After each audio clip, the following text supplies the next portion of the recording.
जैसे मैं खड़ा हूँ, आप बैठे हैं, तो मेरा जो हार्ट है वो ग्राउंड से डिस्टेंस पे है ना।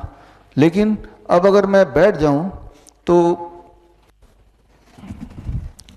मेरा हार्ट ग्राउंड से करीब आ गया, लेट जाऊंगा तो बिल्कुल ग्राउंड के पास ही आ गया। तो जितना आपका हार्ट ग्राउंड से के पास होता है उतना आपको आराम मिलता है, उतना हार्ट को कम काम करना पड़ता है ना। इसीलिए जब खड़े खड़े थक जाता है बोलता है बैठना है, आराम मिल गया। बैठे बैठे थके बोलते हैं लेटना है और आराम मिल गया। क्यों? आप कर क्या रहे हैं? आप हार्ट को ग्राउंड के साथ करीब लाने की कोशिश कर रहे हैं। क्योंकि जब मैं खड़ा हूं तो हार्ट को, ब्लड को यहां पंप करने के लिए धक्का ऊपर लगाना पड़ रहा है, जबकि ग्रेविटी क्या कर रही है? नीचे खींच रही है। हार्ट ऊपर भेज रहा है, ग्रेविटी नीचे खींच रही है, दोनों के बीच में बैलेंस है, तो मैं खड़ा हूं। लेकिन अगर मैं ऐसे ही खड़ा रहूं 20 मिनट तक बिना हिले डुले तो धीरे धीरे ग्रेविटी जीतने लगेगी और हार्ट हारने लगेगा। तो धीरे धीरे ये जो ब्लड यहाँ पे ये नीचे कम होता जाएगा। जब ब्लड का सप्लाई यहाँ कम होगा तो क्या होगा? चक्कर आएंगे, धड़ाम से इंसान गिर जाता है। बचपन में याद कीजिए, स्कूल के असेंबली में ऐसा होता है ना, बच्चे ऐसे खड़े हैं और धड़ाम से गिरते हैं असेंबली में। लोग क्या बोलते हैं? धूप ज़्यादा है, कुछ खाया नहीं होगा, कमजोरी है, यही सब बोलते हैं ना, राइट। लेकिन गिरता कौन है? गिरता वो बच्चा है जो टीचर की बात मान के ऐसे खड़ा रहता है। जो थोड़े नटखट बच्चे होते हैं, हिलते डुलते रहते हैं, वो नहीं गिरते कभी।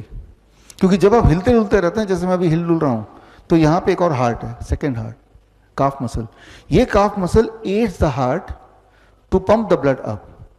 लेकिन वो तभी होगा ना जब मैं हिलूंगा डुलूंगा, राइट। अगर मैं खड़ा रहूंगा, एक दिन एक्सपेरिमेंट कीजिए, ऐसे खड़े रहिए 20 मिनट तक, मोस्ट लाइकली चक्कर आने लगेंगे। क्यों?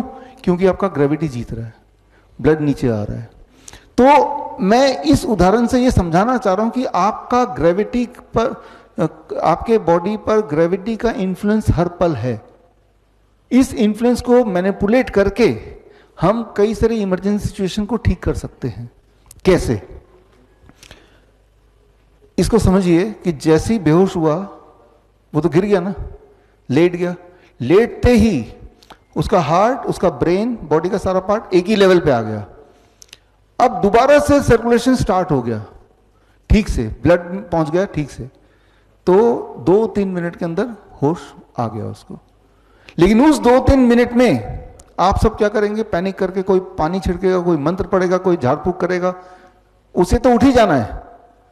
लेकिन जो भी आप एक्टिविटी करेंगे उस 2-3 मिनट में आप सोचेंगे कि इसकी वजह से वो ठीक हो गया, है ना। तो ये ग्रेविटी एज मेडिसिन है। आपने पोस्चर चेंज कर दिया, लिटा दिया, तो ठीक हो गया वो। क्यों? क्योंकि heart is at the same level as the head.